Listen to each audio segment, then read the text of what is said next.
हाँ जी, नमस्कार दोस्तों। स्वागत है आप सभी का Ajju education live YouTube channel पे। जिसने भी अभी तक चैनल को सब्सक्राइब नहीं किया, जल्दी इस चैनल को सब्सक्राइब कर लीजिए, साथ में दबा लीजिए बेल आइकन का बटन, जिससे कि आने वाले वीडियो के बारे में आप सभी को पता चल सके सबसे पहले। तो दोस्तों, आज हम स्टार्ट करने वाले हैं इलेक्ट्रीशियन थ्योरी का ऑनलाइन प्रैक्टिस टेस्ट नंबर 82। इससे पहले 81 टेस्ट कंप्लीट हो चुके हैं। जिस भी टेस्ट कैंडिडेट ने अभी तक टेस्ट नहीं देखे हैं पिछले, तो देख सकते हैं इसी वीडियो के डिस्क्रिप्शन में प्लेलिस्ट का लिंक दिया गया है, वहाँ से कवर कर लीजिए, जो कि आपके लिए फ़ायदेमंद साबित होंगे हर एग्ज़ाम में।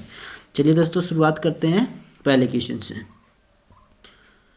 पहला हमारा क्वेश्चन आता है, जिस डिवाइस पर आवर्ती निर्भर गुणों की अपनी स्थिति नहीं है।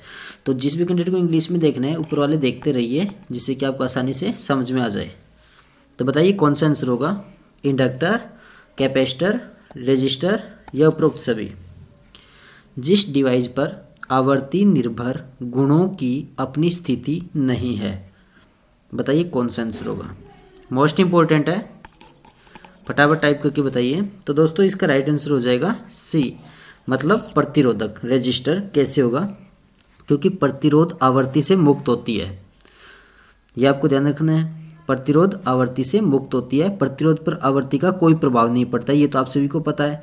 जबकि दारितीय प्रतिघात और प्रेरकीय प्रतिघात होता है, उन पर हमेशा आवर्ती का यानी फ्रीक्वेंसी होती है, उसका प्रभाव पड़ता है। इसलिए आपको याद रखना है एक्स सी बराबर में होता है 1/2π/f(c). समझिए आगे होगा उसी को। और एक होता है एक्सएल, यानी मैंने आपको क्या क्या बताया था, एक तो बताया था दारितीय प्रतिघात, एक होता है प्रेरकीय प्रतिघात। तो प्रेरकीय प्रतिघात होता है, वो होता है एक्सएल बराबर में 2π/f(l), यानी इंडक्टर। समझिए आगे होगा उसी को। यानी ये दोनों सूत्र आप याद रख लेना, मोस्ट इंपॉर्टेंट है, जिससे कि आपको समझ में आ जाएगा। तो ऊपर वाला होता है जिसको हम दारितीय प्रतिघात बोलते हैं, उसके अंदर एक्स सी यानी फ्रिक्वेंसी बढ़ाएंगे तो एक्स सी का मान घटेगा, यानी विपरीत होता है, क्योंकि एक बटा में है, ये आपको ध्यान रखना है। और इसमें क्या होता है, नीचे वाले में, इसमें अगर फ्रिक्वेंसी को बढ़ाएंगे तो ये भी बढ़ेगा, इसको घटाएंगे तो ये घटेगा, ये आपको ध्यान रखना है। तो समझ में आगे होगा आप सभी को। नेक्स्ट हमारा क्वेश्चन है दोस्तों सेकंड नंबर। इसका आंसर बताइए क्या होगा। अब बात आती है, एक चालक के चालकताओं को महो में निर्धारित करना है, यानी महो में बताना है। जब चालक के माध्यम से प्रवाहित विद्युत धारा है वो 2 एम्पियर है, और चालक के आरंभ और अंत के बीच वोल्टेज है वो कितनी है, 40 वोल्ट है। तो बताइए कौन सा आंसर होगा। महो में आपको आंसर बताना है, यानी ये महो के अंदर है चारों ऑप्शन। तो जल्दी से बताइए कौन सा आंसर होगा। एक चालक के चालकताओं को महो में निर्धारित करें जब चालक के माध्यम से प्रवाहित होने वाली विद्युत धारा का मान 2 एम्पियर है। चलिए कोई बात नहीं, मैं बता देता हूँ। तो दोस्तों, आई का मान कितना दे रखा है, 2 एम्पियर। ये देखिए यहाँ पे 2 एम्पियर आई का मान दे रखा है, और हमें क्या दे रखा है, वोल्टेज कितनी दे रखी है, दोनों सिराओं के बीच 40 वोल्ट। तो आपको सूत्र याद रखना है, फॉर्मूला क्या होता है कंडक्टेंस का, जी बराबर में आई बटा में वी। मतलब आई कितनी है 2, वी कितना है 40, 2 में 40 का भाग दोगे तो आंसर कितना आएगा 0.05। ये क्या आ जाएगा महो, मतलब कौन सा आंसर होगा, बी। समझिए आगे होगा आप सभी को। नेक्स्ट हमारा क्वेश्चन है दोस्तों 3 नंबर। इसका आंसर बताइए क्या होगा। अब बात आती है, निम्न में से कौन सा 0.5 किलोवाट ओवर के बराबर है। ये मोस्ट इंपॉर्टेंट है, ये साधारण से क्वेश्चन होते हैं, ऐसे कई बार एग्जाम में दे दिए जाते हैं। तो बताइए कौन सा आंसर होगा। निम्न में से कौन सा 0.5 किलोवाट ओवर के बराबर है। तो बताइए फटाफट, जिसको भी पता है।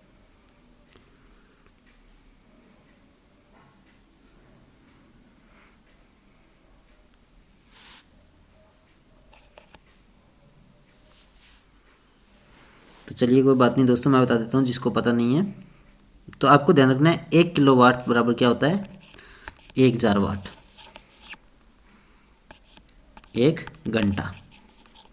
इतना तो आपको पता है। तो अब आपको क्या करना है, घंटे को बदलना है सेकंड में। मतलब 1000 किलोवाट हो गया, गुना में हो गया 3600, यानी सेकंड, 1 घंटे में कितनी सेकंड होती है? 3600 सेकंड। तो अब ये किस में आ गया? ये आ गया वाट सेकंड में।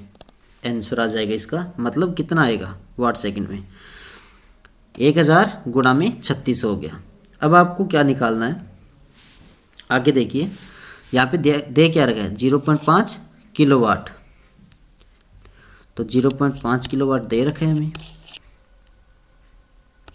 बराबर, तो इसको गुना कीजिए पहले, कितना होगा? 3600 ये लिख दीजिए, फिर 3 बार 0 और लगा दीजिए, भाग में क्या आएगा? 2। समझे आपको काफी को, क्योंकि 1 किलोवाट है और 0.5 हमें दे रखा है, इसका मतलब 2 का भाग लग जाएगा इसमें। तो 2 का हम इसमें भाग देंगे तो इसका मतलब इसका आधा हो जाएगा, मतलब 36 का आधा 18, फिर ये आगे जितनी जीरो है उतनी लगा दीजिए। ये हमारे पास मान किस में आया है? यह मान हमारे पास जूल में, मतलब कौन सा हो जाएगा? 2 3 5, मतलब ये वाला है, क्योंकि 5 जीरो इसमें है, मतलब बी ऑप्शन राइट हो जाएगा दोस्तों इसका। समझे आगे होगा आपसी को? जिसको भी समझे ना आए प्लीज़ कमेंट करके बता देना। नेक्स्ट हमारा क्वेश्चन है 4 नंबर, इसका आंसर बताइए क्या होगा। अब बात आती है, शुद्ध धातु का तापमान बढ़ने पर इसकी प्रतिरोधकता और इसकी चालकता के गुणनफल में क्या परिवर्तन आता है दोस्तों? क्या यह स्थिर रहता है, या चर घातांकी रूप से एक्सपोनेंशियली बढ़ता है, या रेखीय रूप से बढ़ता है, या कम होता है? बताइए कौन सा आंसर होगा।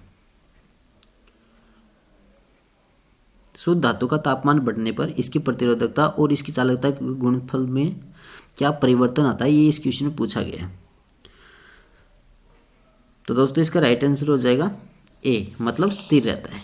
कैसे रहता है? सबसे पहले तो इसका सूत्र होता है रो, यानी रेजिस्टिविटी बराबर में 1 में कंडक्टिविटी, यानी माइक्रो से प्रदर्शित किया जाता है, या कंडक्टिविटी मान लीजिए इसको। तो ये तो फॉर्मूला हो गया, यानी तापमान बढ़ाने पर प्रतिरोधकता बढ़ती है और चालकता घटती है। जिस अनुपात में प्रतिरोधकता बढ़ेगी उसी अनुपात में चालकता घटेगी, इसलिए प्रतिरोध और चालकता का जो गुणनफल होता है वो हमेशा स्थिर रहता है दोस्तों। समझे आगे होगा आपसी को, इसलिए स्थिर रहेगा ये। नेक्स्ट हमारा क्वेश्चन है 5 नंबर। अब बात आती है, प्रत्यावर्ती धाराओं और वोल्टता की चर्चा करते हुए निम्नलिखित मान का सामान्य रूप से जिक्र किया जाता है। किस चीज़ का जिक्र किया जाता है? तात्कालिक मान का, या आरएमएस वैल्यू का, या एवरेज वैल्यू का, या पीक वैल्यू का? बताइए कौन सा आंसर होगा। प्रत्यावर्ती धाराओं और वोल्टता की चर्चा करते हुए निम्नलिखित मान का सामान्य रूप से जिक्र किया जाता है, तो किसका किया जाता है?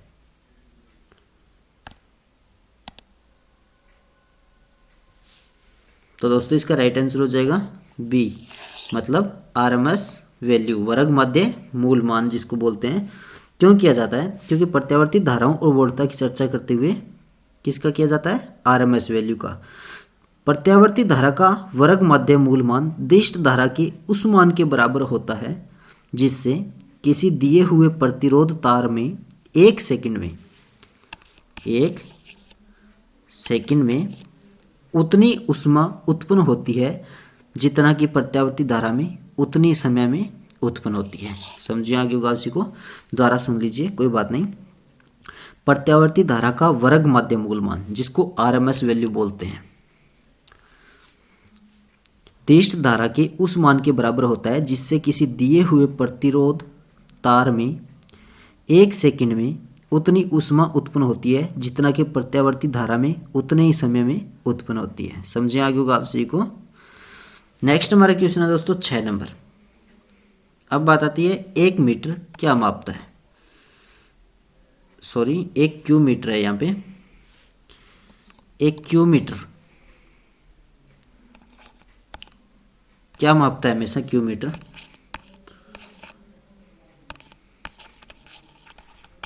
बताइए।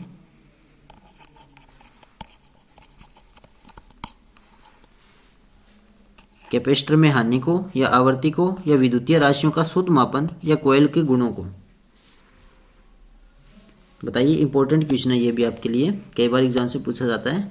तो दोस्तों जो क्यू मीटर होता है वो हमेशा कोयल के गुणों को मापता है। तो क्यू मीटर होता है वो हमेशा सीरीज रेजोनेंस के सिद्धांत पे कार्य करता है। किसके सिद्धांत पे करता है?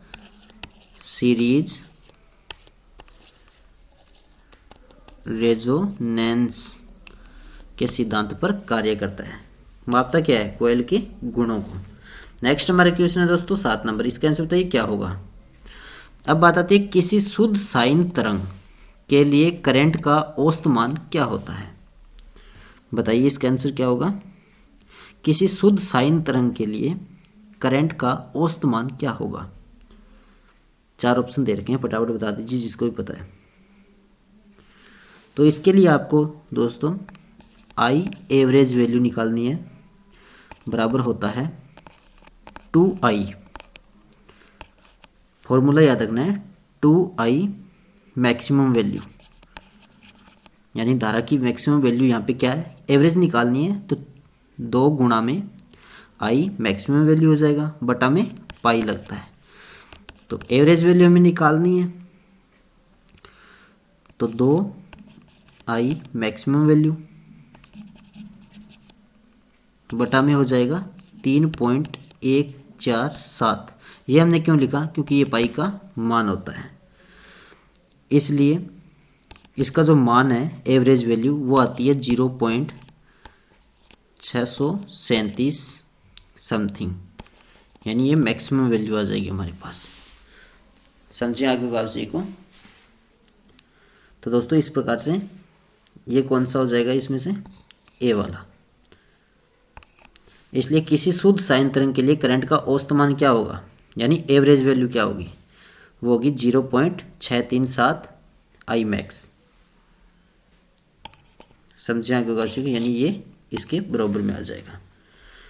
नेक्स्ट हमारा क्वेश्चन है दोस्तों 8 नंबर, इसका आंसर बताइए क्या होगा। यदि एक संधारित्र वर्गाकार तरंग धारा स्रोत से आवेशित किया जाता है तो संधारित्र के सिरों पर वोल्टेज क्या होगा। वर्गाकार तरंग या पद फलन जिसको स्टेप फंक्शन बोलते हैं, या त्रिभुजाकार तरंग या शून्य। बताइए कौन सा आंसर होगा। यदि एक संधारित्र वर्गाकार तरंग धारा स्रोत से आवेशित किया जाता है तो संधारित्र के सिरों पर वोल्टेज की बात की गई है।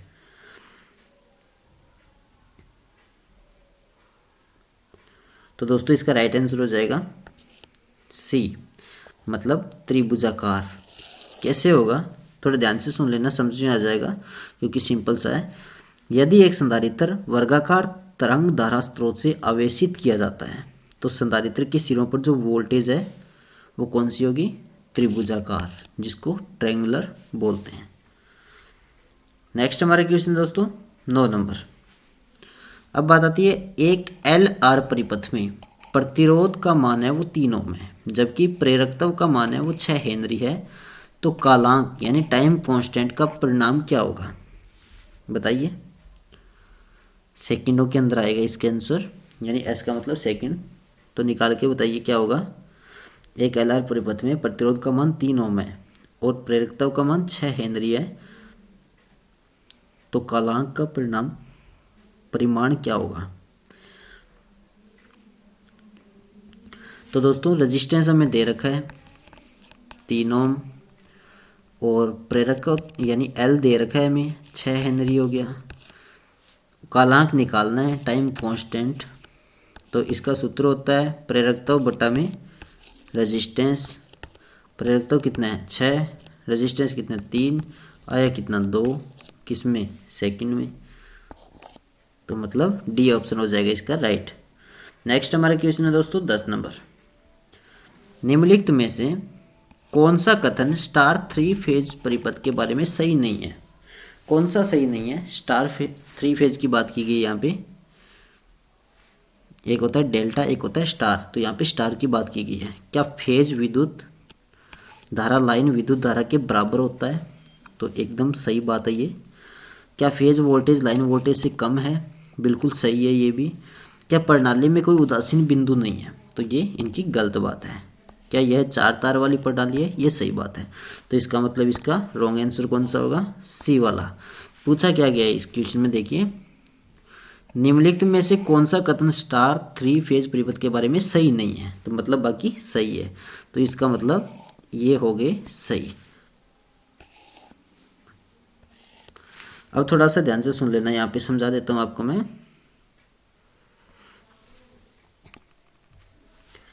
यानी स्टार थ्री फेज परिपथ में उदासीन बिंदु होता है, ये इसमें लिखा हुआ उदासीन बिंदु नहीं है, ये गलत बात है। तो वी एल यानी लाइन वोल्टेज बराबर होता है √3 किसके? फेज वोल्टेज के, पीएच बोलते हैं जिसको हम, समझे आगे को आप सी को। और लाइन धारा बराबर होती है फेज धारा की, ये चीज़ नोट करना है आपको स्टार में। तो दोस्तों ये थे कुछ मोस्ट इंपॉर्टेंट क्वेश्चंस आज की क्लास के। अगर आप सभी को यह क्लास अच्छी लगी तो प्लीज़ इसको ज़्यादा से ज़्यादा लाइक कीजिए, शेयर कीजिए अपने दोस्तों के साथ। आपके पास जितने व्हाट्सएप टेलीग्राम ग्रुप है उन सभी में, जिसने भी अभी तक अजू एजुकेशन लाइव यूट्यूब चैनल के टेलीग्राम और व्हाट्सएप ग्रुप ज्वाइन नहीं किया तो ज्वाइन कर लीजिए, डिस्क्रिप्शन बॉक्स में लिंक दे रखे हैं वहाँ से। धन्यवाद दोस्तों, आप सभी का प्यार इसी प्रकार से बना रहे हमारे साथ। जो नया स्टूडेंट है वो चैनल को जरूर सब्सक्राइब कर देना। अगर कोई भी डाउट हो तो प्लीज़ कमेंट करके पूछ लेना, या आप टेलीग्राम ग्रुप में एक दूसरे स्टूडेंट के साथ चर्चा भी कर सकते हो स्क्रीनशॉट शेयर करके, जिससे कि आपको समझ में आ जाए। धन्यवाद दोस्तों, आप सभी का दिन शुभ हो। जय हिंद, वंदे मातरम।